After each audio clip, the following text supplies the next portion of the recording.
Segera, Bai Guanxing menjentikkan dahi boneka itu, mengetuk inspirasi surgawi yang diciptakan oleh Dao Tai, dan mengeluarkan banyak roda gigi yang terus berputar dan banyak mesin presisi. Bai Guanxing seperti memegang otak seseorang, tetapi di matanya hanya ada nilai penelitian yang berharga, membuat mata putih dan biru itu bersinar. Jika kamu menjadi boneka, apakah kamu benar-benar ingin mengatur hidupmu? Bai Guanxing bergerak. Gerakannya halus, seolah-olah dia telah membuka tengkorak dan menyembuhkan otak. Kecemerlangan ujung jarinya mengandung keajaiban yang tak terhitung jumlahnya, seperti kacang 10.000 hari. Seolah-olah sebelumnya, dia meminta Yao Yue Kong untuk mencoba mengeluarkan persneling di hati dan pikiran kedua pria itu. Tetapi semuanya gagal. Kali ini Bai Guanxing memutuskan untuk datang sendiri. Putra tembakan Bai Ze pasti sangat andal, dan Qin Yichen dan yang lainnya telah membangun kembali kaki mereka dalam penghancuran diri boneka, terus-menerus memecahkan formasi pembunuhan. Pada saat ini, selain berjuang, Yu Qianer hanya bisa menonton di samping. Dia penuh dengan kebencian, dan ingin melihat apa yang hebat tentang putra Bai Ze. Tapi Yu Qianer segera menemukan bahwa Bai Guanxing sedang duduk secara acak, memegang inti boneka seperti otak di tangannya. Gerakannya halus dan alami, dan dia bahkan tidak merasa seperti duduk di formasi pembunuhan kerajaan. Bai Guanxing lebih mengabaikannya, dan tidak akan terganggu oleh tatapan apapun, yang membuat keengganan di mata aprikot Yu Qianer berangsur-angsur berubah menjadi kejutan. Anda harus tahu bahwa apa yang disebut duduk dalam api tanpa kekacauan adalah untuk memuji transendensi Daoxin, dan mereka dapat duduk di dalam api dengan kekuatan mereka. Namun, duduk di formasi pembunuhan ranah kaisar, Anda masih bisa memasuki ranah siapapun. Selain kekuatan yang sangat kuat, itu lebih tidak bisa dihancurkan. Itu adalah hati dan ketulusan Dao yang sebenarnya, jernih ke langit.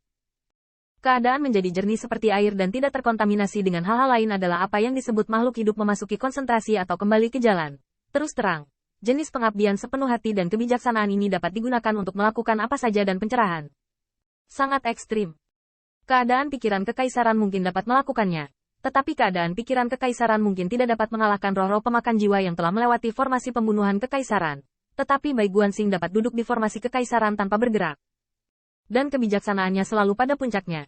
Ini bukan lagi yang disebut pikiran dapat dianugerahkan. Ini adalah hati Tao yang paling tulus. Ini adalah kesadaran sejati dan hubungan dengan langit. Hanya pemandangan ini yang membuat Yu Qianer mengerti mengapa putra Bai Ze dipuji sebagai orang yang bijaksana dan cerdas. Selain Daoxin, Bai Guanxing tampaknya lebih pintar dari Yao Yue Kong dalam hal kebijaksanaan dan cara. Dia juga orang yang sangat kuat di kehidupan sebelumnya. Dan dia bisa bertarung melawan Raja Dewa. Inti dari boneka yang awalnya dihancurkan sendiri oleh langit bulan iblis pernah disentuh. Tetapi di tangan Bai Guanxing, itu secara bertahap dibongkar. Dan bagian-bagiannya dibuang. Bai Guanxing secara bertahap melarang meraba-raba dan memata-matai sebagian besar inti. Kemajuan kelompok Qin Yichen adalah sama. Banyak pola formasi seperti laut darah ditekan. Dan mereka mulai mencari setiap formasi. Itu seperti pusaran air yang menyapu gelombang berdarah dan bersembunyi di laut dalam. Mata itu kejam dan tak terbatas. Arai pembunuhan ini tidak hanya digunakan untuk melucuti jiwa, tetapi juga untuk menghancurkan jiwa. Bahkan Qin Yichen dapat merasakan bahwa setelah mata murid darah menghancurkan jiwa, tampaknya itu akan mengarah ke bagian yang lebih dalam dari kota Wuxin. Ini seperti menghancurkan jiwa menjadi lumpur dan darah, lalu fokus melihat ke belakang, dan menghaluskan gumpalan jiwa menjadi kekuatan. Arai pembunuh realem kaisar benar-benar mengandung kengerian yang tak terbatas. Bahkan Yao Yue Kong merasa bahwa jika dia jatuh ke pupil darah, dia mungkin tidak akan jatuh ke rawa dalam sekejap. Tapi pusaran pupil darah itu seperti penggiling daging. Begitu dikeluarkan, itu cukup untuk merobek sehelai jiwa kaisarnya, dan itu akan hancur dalam sekejap. Qin Yichen melakukan upaya bersama, dan formasi ditekan. Yang pertama selalu ingat bahwa nenek moyang Dayu tidak sebaik jarang. Formasinya keras, dan kaisar mengerikan. Jadi dia menggunakan berbagai cara untuk menarik mereka ke dalam arus. Qin Yichen semakin merasakan misteri Tai Chi I Ching. Yang disebut Qianqin 42 berdebar seperti ini.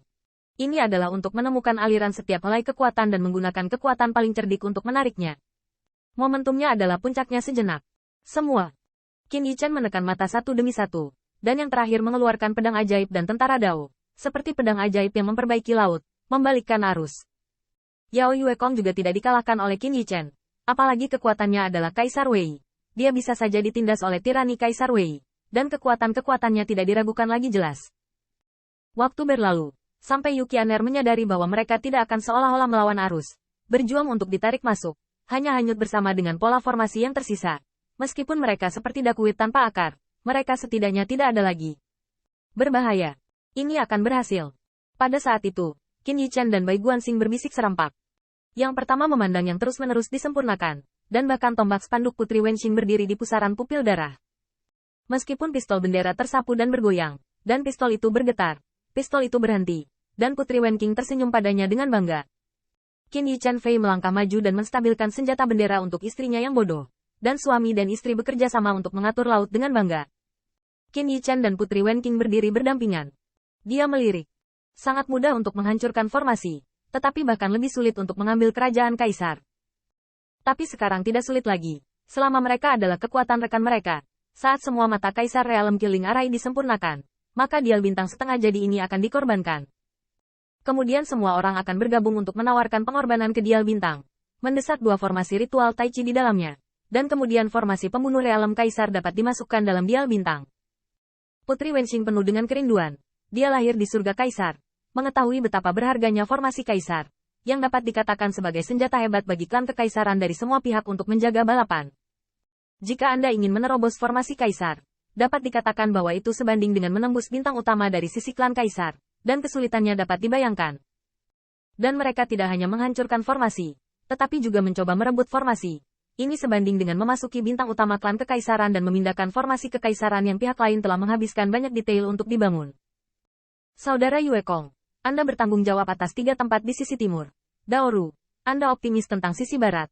Wenxing Kongwu, utara dan selatan telah ditekan oleh saya. Anda hanya perlu mempertahankan. Dan saya berdiri di formasi untuk merayakan momen bintang. Tolong teman-teman Dao membantu. Kami memenangkan formasi Kaisar. Berdiri di formasi, Qin Yi Chen melonjak dengan kekuatannya sendiri. Dia bahkan mengorbankan gunung pisau penjara dan mengubahnya menjadi gunung pedang yang luar biasa. Biasa duduk di formasi paling agung dan kejam. Sekelompok sahabat mengangguk, dan pada saat itu mereka saling memandang dengan rasa simpati. Bahkan Putri Wenxing tidak begitu cemburu pada Hua Daoro. Apa itu rekan Taois? Berpikiran sama. Pencerahan dan pencerahan bersama. Itu adalah tidak diragukan lagi kebahagiaan yang luar biasa. Tapi Bai Guanxing masih berkonsentrasi. Dia sudah memecahkan inti boneka seperti otak. Di matanya, hanya ada roda gigi yang jatuh oleh sentuhan iblis Yue Kong sebelumnya. Selama perlengkapan ini dilepas, boneka ini akan menyingkirkan kota Wuxin dan kendali boneka itu.